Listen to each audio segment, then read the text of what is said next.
When I am out at a friend's house or a restaurant, I am constantly looking around at the interior decor and what people have done with their place. If you ask me what I think of your new circle pillow, I will give you my honest opinion. I don't hold back on that, but usually I'm just observing and not saying much because I don't want to be rude, but those thoughts are not lost. They go right into my phone in the notes section so I can look back at them and remember some things that people are doing that I love, but more importantly, things that people are doing that I hate and that I'm not going to say out loud. So I write them in my notes and voila, they now are the content for my YouTube channel. People seem to really enjoy when I talk about the I hate. So yeah, let's get started on today's video. Please stop doing this to your house. I mean, this is just for dramatic effect. But this is that I think you should not do to your house. We are starting strong on this one, people. If you've been here since my last video, link down below. Actually, there's 2 videos of shit you should stop doing to your house. And if you've watched either of them or literally like any of my videos, I talk about how much I hate the orange arch. And guess what? I've been tagged on this video a million times on TikTok. Someone has now produced a removable peel and stick arch that you just peel and stick onto your wall. You know what I have to say about it. I hate it, but at least it is less permanent. You can at least, peel and stick it up on to your wall, take it down when you get sick of it, because I guarantee you will get sick of it. I will be very happy when the arch trend just goes away, but I guess if you're gonna do it, get the peel and stick one instead of, painting it. And of course it comes in the iconic burnt orange. Stop painting arches or putting arches on your wall or bubbles or circles or squares or geometric shapes. I am not going to talk about this again. Stop it. Another little wall decor that I have seen now twice at a bar and one at a friend's house. And I'm talking about empty frames. Empty gold frames in particular, or empty vintage frames. I feel like this was like a trend that Joanna Gaines made up, or someone did this. I don't know why we think this looks good, this empty frame, or maybe it did look good at the beginning and then it's gone down this terrible shabby chic like home vibe, magnolia. I don't know why. It really just is one of the worst things you could put on your wall, especially when people kind of layer them, a bunch of layered frames. It feels very Anthropologie mid-2000s vibe. I feel like Anthropologie kind of did us dirty with all of their crafty window displays, and everyone kind of copied that for a good portion of my high school. And I'm going to admit it right now that I think they have fallen a little bit behind and they are stuck back in 2015 with these empty frames and maybe some little bird origami hanging in the window. Let's move on, or stay behind. You can stay behind with Anthropologie. You could still shop there and they'll give you exactly what you're looking for. I've never been a fan of faux fur. I've never been a fan of those like sheepskin fur things that people throw over their couches or chairs or whatever. I've never been a fan of that. On top of that, I don't like cowhide rugs. I just have never been that big of a fan of anything really fur or animal related. I do like an animal print, but I don't need it to be realistic. So if you have an animal cowhide rug in your room, I think it's time to move along from that. For me personally, I just like to keep everything, not skinned from an animal on my ground. Makes me feel better about myself. It's just a little strange to me, right? It's like, it literally looks like it was cut off of an animal and then just like, it even has the leg kind and like neck shapes. Also, people who get the fur that is dyed light pink or aqua or whatever color, that stuff is actually horrendous. That is scary to me. I wouldn't suggest putting that in your house. Just avoid all fur. If you're confused about it, avoid all fur, avoid all cowhides. Just stick to the prints. This one is super specific, but I find very helpful when you're trying to get curtains for your house. My favorite type of curtain, yes, my favorite type of curtain, that is a sentence that I say sometimes. My favorite type of curtain is a pinch pleat curtain. I have them up here. They just look really sleek and nice, and there's a lot of different ways that you can hang it, so I prefer a pinch pleat. But a curtain that I do not prefer are the ones with grommets. If I see a curtain that has a grommet on it, I immediately think of a dorm room or maybe your first apartment, because that is what Bed Bath & Beyond had to offer. But as you get older and you're trying to make your home look a little bit nicer, I would avoid the grommets. Is that what they're called? These little silver, like, thingies. It's probably something that only I maybe specifically hate.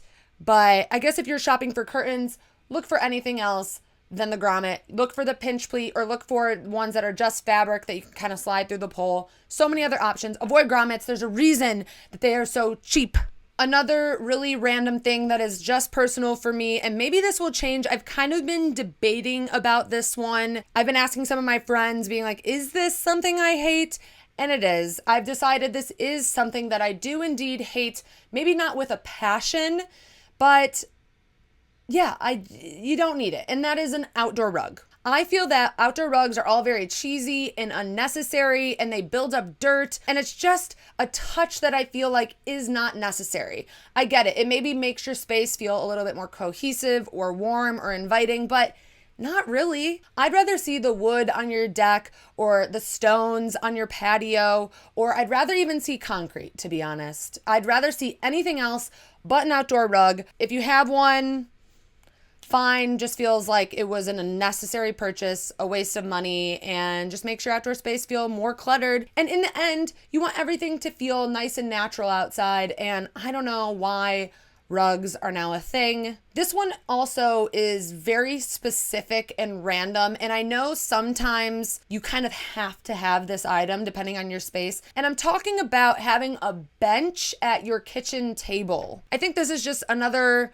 trend or idea created by Joanna Gaines, where you have a nice big dining table, you have the two head seats, and then maybe a bench on one side or a bench on both. And I get it. If your space is small, even the breakfast corner tables are really cute. But the difference between these and then having a bench at your kitchen table is that these kind of have a backing to it. It doesn't feel as uncomfortable. I mean, if you have a bunch of kids, sure, there's a bench, easy in and out. I think if you have kids, that's the exception. I want to be comfortable when I eat.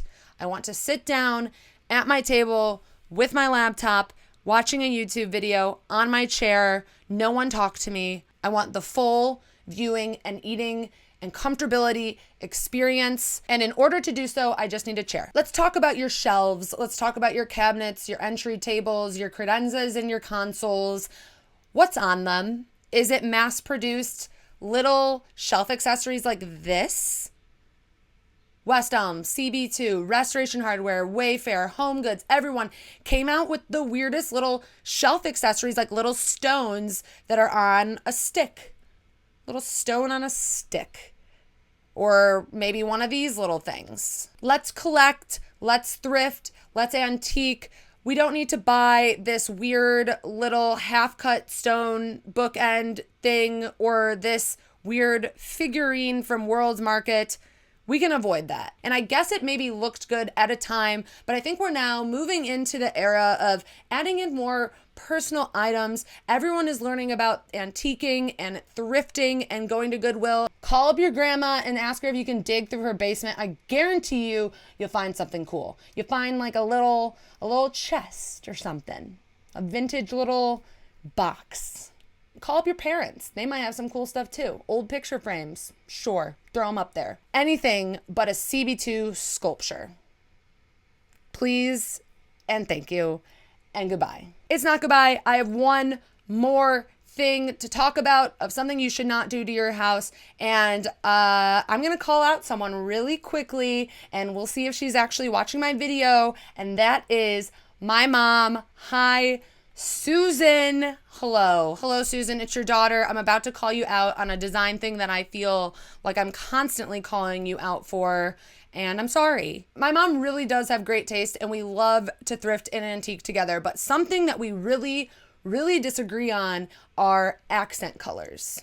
My mom, if we incorporate navy blue in a pillow, you're gonna get navy blue on the wall, and you're gonna get navy blue on the ground, and you're gonna get navy blue as a throw. It's going to be everywhere. And in my opinion, you should stop using one accent color or even two. But I always think it's important to incorporate more than two colors in your room, even if it's in the smallest amount. I think some people run with that color and it ends up making your room look like a theme. It looks too matchy-matchy. Just start with a base color in your family room and kind of build off it. See what looks good with it, see what doesn't. See if you can add in that weird little pop of orange or that weird little pop of yellow through a piece of art. It always looks great to kind of mix things up, at least in my opinion and in my style. And Mom, I'm sorry, I'm not meaning to blast you, but you know you do this. You know you do. You know I've been calling you out on this for years.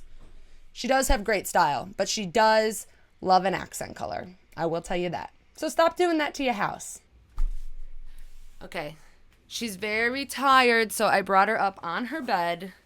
Here she is, Miss America. You good?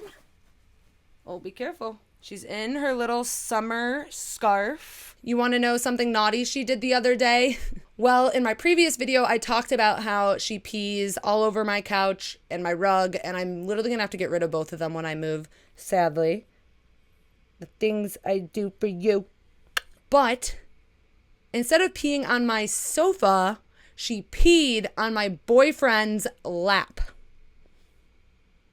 I think she's just getting old and doesn't know where she is. So back to the diapers. She's about to go on diapers full time. You all right, honey? Anyways, thank you again for watching another video. Almost just ran over her paw. I don't really know what I am doing next week. So if you have any requests of things that you want me to talk about, I will add you to my little dry erase board. Leave any suggestions below. I will see you on Instagram. I will see you on YouTube. I don't really go on any other platform because I don't want to. I don't want to be on Twitter. So, all right, I'm going to go water my... Oh, that reminds me, I am going to be posting a house tour, hopefully sometime by the end of August or September. I'm going to show you everything that I've done to this little apartment that is eventually going to be up for rent. Yeah, that's what's coming up. Thanks for watching. I'll see you next week. Goodbye. Enjoy your day. Enjoy your week. Happy Sunday. And that's it. Bye.